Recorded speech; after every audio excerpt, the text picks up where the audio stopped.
Good morning everyone and welcome back to Prime of Midlife. It's Sunday morning, it's not even 9 o'clock, and today I'm going to try and make bread, not with the Dutch oven this time, but more a sort of traditional bread making, I suppose.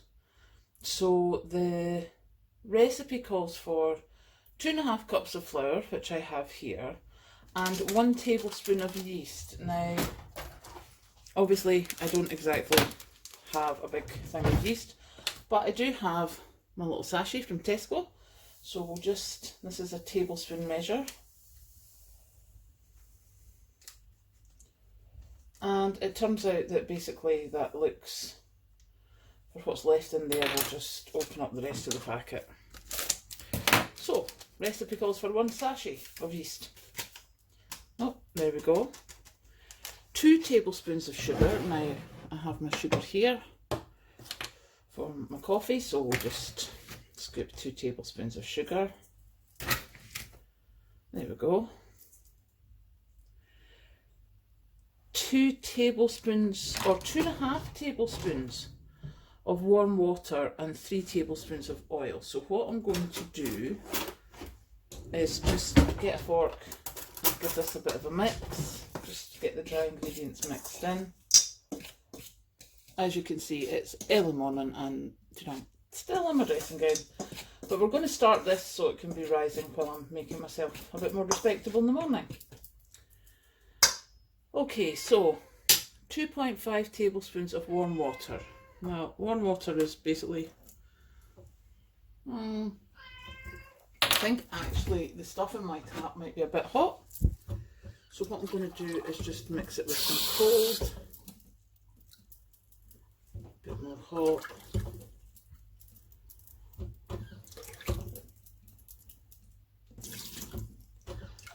It can be a bit difficult finding that, just that nice temperature that's just a bit warm. There we go, that's that. So it's 2.5 tablespoons of warm water. So there's 1, there's 2, that's roughly half, that'll do. 3 tablespoons of oil. As you can hear, the cat is in the background. I've just let her in, and as cats do, she seems to want to go straight back out again. So I have, what's this, 3 tablespoons of oil. 1, 2, 3. Now, this is to be mixed to a soft dough.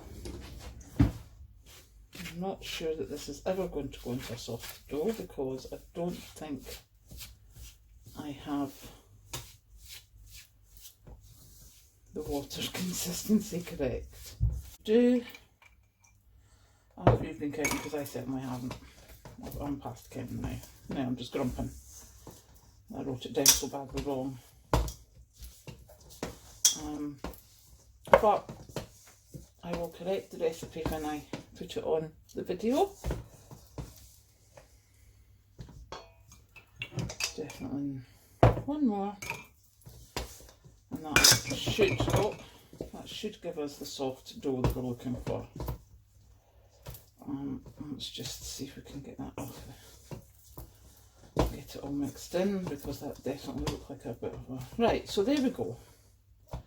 Got roughly what I would call a soft dough.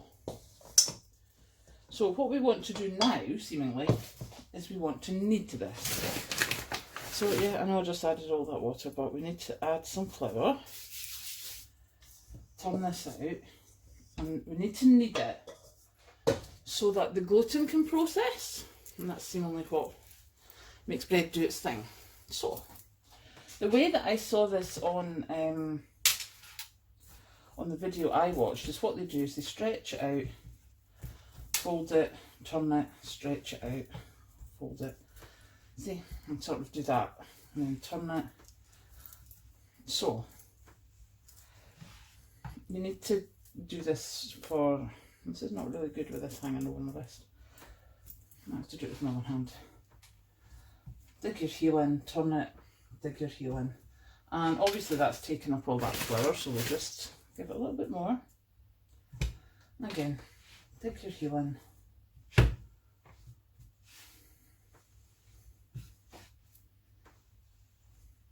and it is just basically squeezing out the dough. As you can see, we're putting some effort into this. Turn it round. The cat is really not loving me for doing this just now. But it's this kneading that gets the gluten processing, so they tell me. So you just need to keep kneading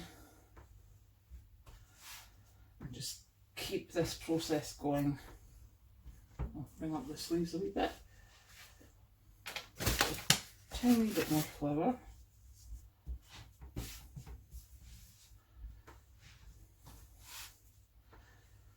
And you're supposed to knead for about 10-15 minutes. So what I'll do is I will continue kneading, wash out the bowl so that I've got it for when the dough needs to rise, and I'll let the cat out. I'll be back shortly.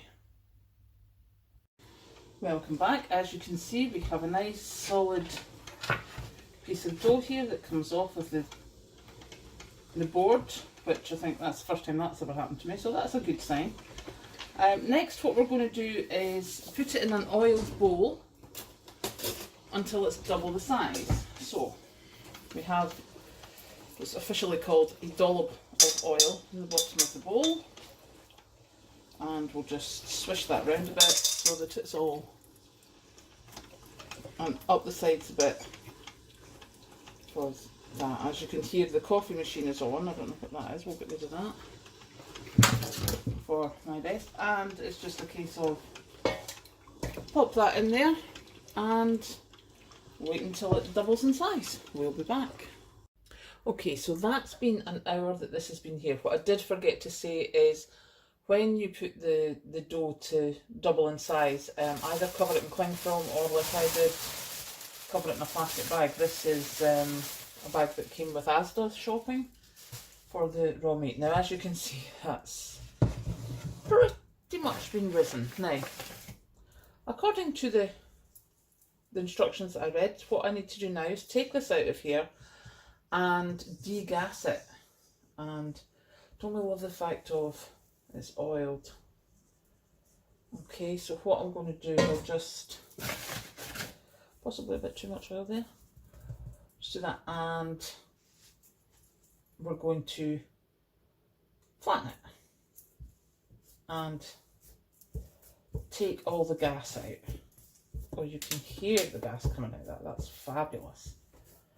Now what I want to do is have it roughly in a shape for the loaf tin. But definitely we want to get it flattened out. Take all the gas out that's there just now.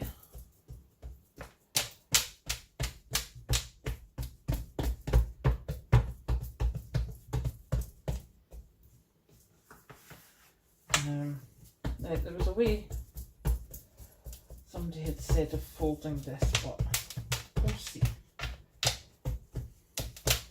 What I'm going to do is, I think you can pretty much see that's the gas out of that. So let's get sorted. What I'm going to do now is just fold this up. Now they said obviously this is a bit bigger than the loaf tin, so we'll squish it so that it kind of looks like the size. And seemingly what you're supposed to do is do a foldy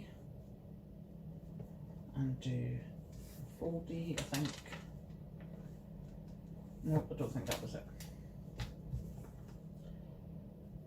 We'll go that way.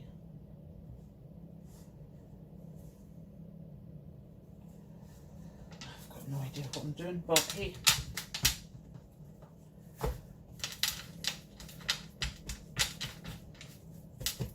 That looks good enough for me. Now what I'm going to do actually, because I just want to nip this together a bit to try and hold it. We'll just fold it in. And then we'll fold in that one as well. And as you can see, I don't particularly have a clue what I'm doing, but that's what it's all about, is we learn as we go. So that looks pretty enough for me. Now what I want to do is I want to leave this to rise a little bit again. So I'm going to pop it in here. As you can hear, the oven's on. So I'm going to pop it in here. I'm going to stick it in the bag again. Due to the fact that this is in Scotland and it's almost December and there's a little bit of snow outside, my kitchen is not warm. So what I'm doing at the moment is I take these through to the sitting room where the heating is on, read a book for a wee while, and then I'll be back. That's been about half an hour and that has risen now, so I'm going to put it into a preheated oven, which I've heated to 190 degrees, and I'll check on it in about half an hour, so fingers crossed.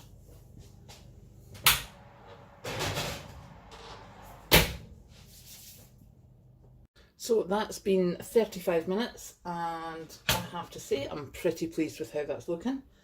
I'm hoping because I oiled the pan that it's just going to tip out, so fingers crossed. Oh, I am so pleased with that. Sounds hollow enough. Oh. So, as you can see, I think some people would say it's split or whatever, but compared to my previous efforts, I am really pleased with that. So, we'll let that cool for a while and we'll be back to cut it open. That's been approximately 5 minutes that I've managed to keep away from the bread and let it cool. So now we're going to cut into it and see how it ended up. I am so excited about this. Fingers crossed. Oh, I'm sorry, I'm going to have to do it this way.